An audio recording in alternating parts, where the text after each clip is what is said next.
பழிவாங்காதே பழிவாங்காதே, போராடுவோம் போராடுவோம். தொழிலாளர் ஒற்றுமை, தொழிலாளர்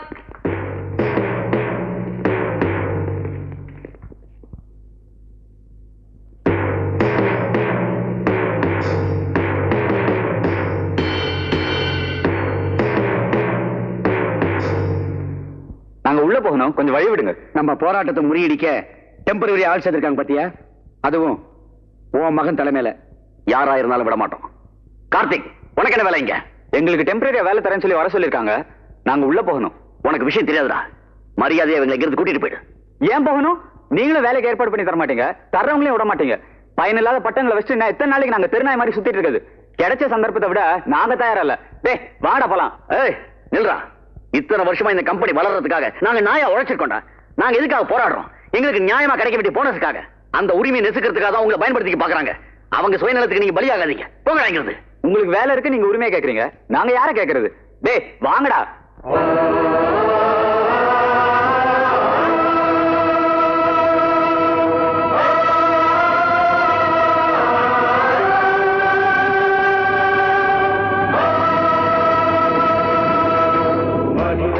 போகும் போக்கு இந்த உலகம் தாங்குமா? உலகம் போகும் போக்கு அந்த தெய்வம் ஏற்றுமா? ஓ மனிதர்களே, ஓ மனிதர்களே, நீங்கள் போவதுங்க போவதுங்க போவதுங்க.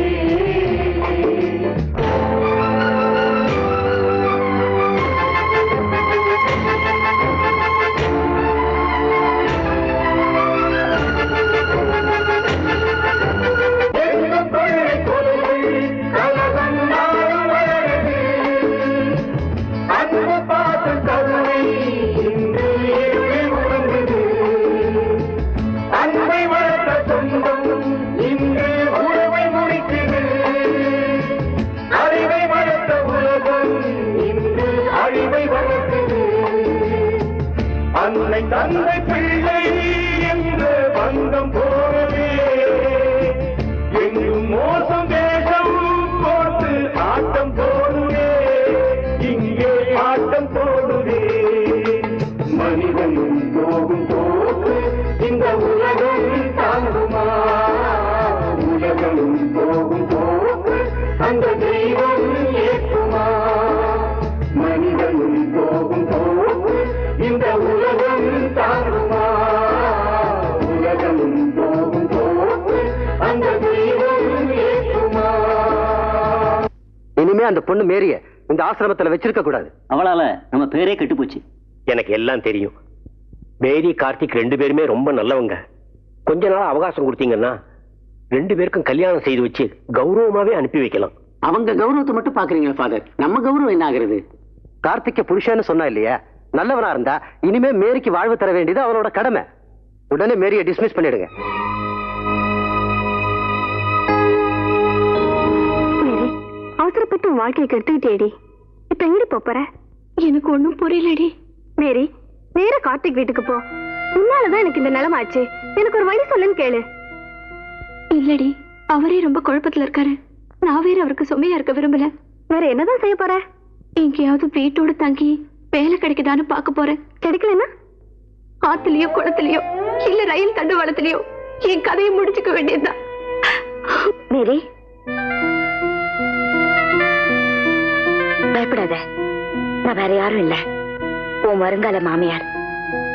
என் பிள்ளைய உன் புருஷன்னு சொன்ன பாவத்துக்காக நீ ஒன்னும் உயிரை விட வேண்டாம். நீ யாரு என்னன்னு தெரிஞ்சுக்கத்தான் நான் இந்த ஆசிரமத்துக்கு வந்தேன். தெரிஞ்சுக்கிட்டேன். என் கூட வா. ஐயா, உங்களை கையெடுத்து கும்பிடுறேன்.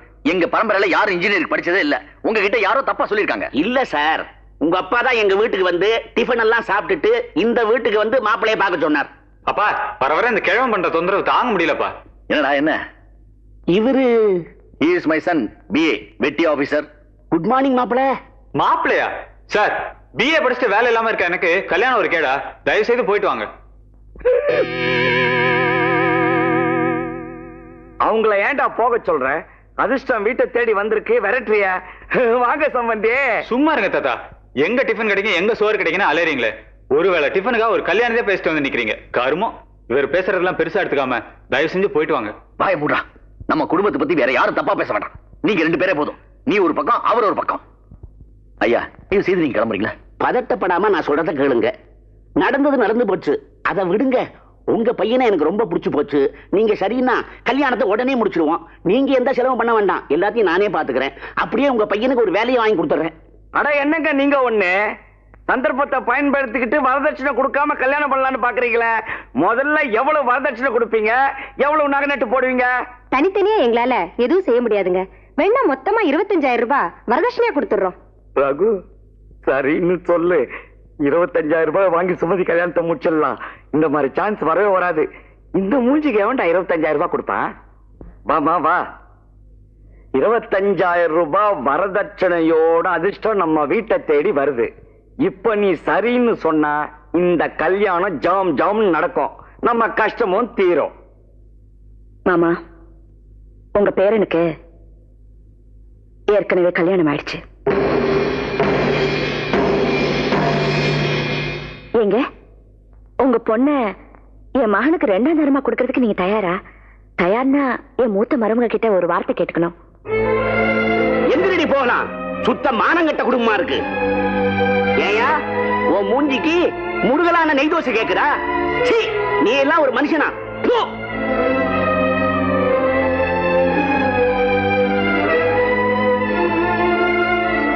ஜானகி, நீ என்ன சொல்ற? மேரி, உள்ளவாமா.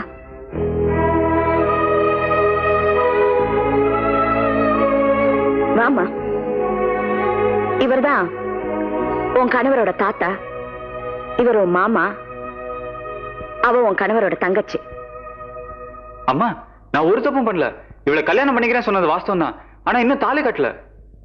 இவளுக்கு நீ இந்த செயின் போடல? செயின் போட்டேன் அவன் நம்பிக்கைக்காக. ஆனா தாலி கட்டல. செயின் போட்ட என்ன, மோதிர மாத்திர என்ன? ஒரு பொண்ண கோர்ட்ல என் மனைவின்னு சொல்லி அது ரெக்கார்ட் ஆனதோ அவன் மனைவி ஆயிட்டா. மேரி, நீ உள்ள போமா. சுபதி, குளிக்க தண்ணி எடுத்து வை. என்ன ஆளாளுக்கு ஏதோ பேசிட்டு எனக்கு ஒரே குழப்பமா இருக்கு. உங்களுக்கு எல்லா விவரமும் அப்புறம் சொல்றேன். ஜானகி, மத்த விவரங்களை நீ எப்ப வேண்டாலும் பேசு. உன் பையன் செஞ்சது தப்பு நீ நினைச்சா அவனை வீட்டை விட்டு துரத்து, இல்ல கைய கால ஓட. அதுக்காக ஒரு கிறிஸ்தவ பொண்ண மருமகளா இந்த வீட்டுக்கு கொண்டு வந்துடாத. என் பரம்பரை கௌரவமே போயிடு சொல்லிட்டேன். கௌரவம் மட்டும் போயிடாது மாமா. இந்நேரம் இந்த பொண்ணு செத்துருந்தா அந்த சாபத்துல இந்த பரம்பரையை புண்ணு இல்லாம அழிஞ்சு போயிருக்கும். இவனால நடுத்தருக்கு வந்து இந்த பொண்ணு போறதுக்கு இடம் இல்லாம தற்கொலை பண்ணிக்கிற அளவுக்கு போயிட்டா. எனக்கு என்னால உங்க குடும்பத்துல எந்த பிரச்சனையும் வர வேண்டாம். என் தலையில எப்படி எழுதிருக்கோ அப்படியே நடக்கட்டும். நான் போறேன். மேரி, நான் சொல்றேன், நீ உள்ள போ. போமா. எனக்கு கொஞ்சம் வாங்க.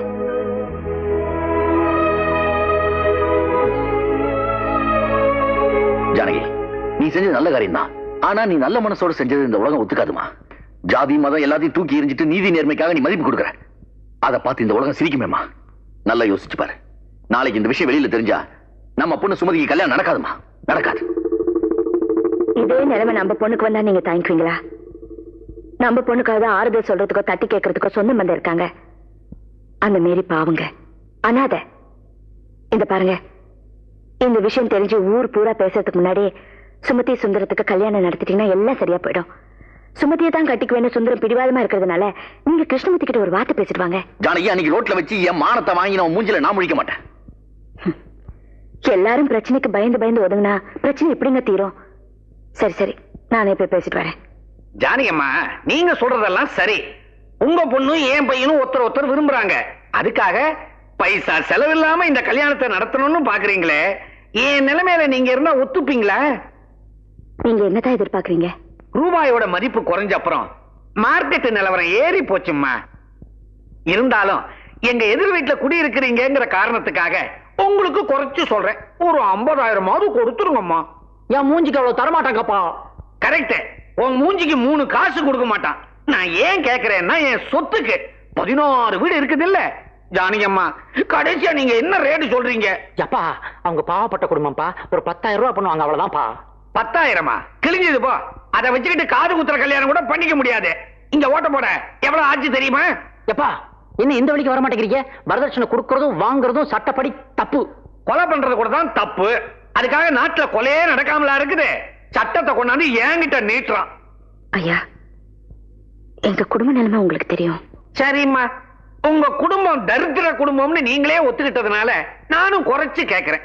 ஒரு 25,000 ரூபாய் கொடுத்தீங்கன்னா இந்த கல்யாணத்தை முறைப்படி நடத்துவோம். இல்ல இவனை கூட்டிட்டு போய் எங்கேயாவது கல்யாணத்தை முடிச்சு வீட்டோட மாப்பிள்ளையா வச்சுக்கோங்க.